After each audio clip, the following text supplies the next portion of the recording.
మీ వెలుగు ప్రకాశింపనీయుడి. మత్తయి సువార్త 5:16.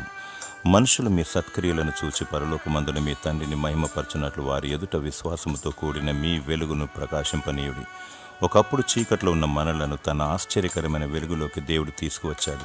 విశ్వాసముతో కూడిన నీతి క్రియలను జరిగించాలి. ప్రేమ, సంతోషము, సమాధానము, ఆదరణ, నెమ్మది, ఆత్మీయత, అనురాగము, యథార్థత, అనుకువ, ఓర్పు, తగ్గింపు మరియు భక్తిని కలిగి వెలుగు బిడ్డల వలె దేవుని ప్రసన్నతను, వెలుగును ప్రసరించాలి. ఎందరో చీకటి బ్రతుకులో కొట్టుమిట్టాడుచున్నారు, పతనమైపోతున్నారు. నీవు వెలిగింపబడాలి. అనేకులను వెలుగుబాటులో నడిపించాలి. చీకటి క్రియలకు స్వస్తి చెప్పాలి. ఈ లోక స్నేహం వదులుకోవాలి. దేవుని సన్నిధి, సహవాసమును పొందుకోవాలి. సమీపించరాని తేజస్సులో వసించు దేవదేవుని ఆత్మతో, సత్యముతో ఆరాధించాలి. దేవుడు తన నిత్య వెలుగుతో నిన్ను నింపి దీవించి ఆశీర్వదించునుగాక. ఆమేన్.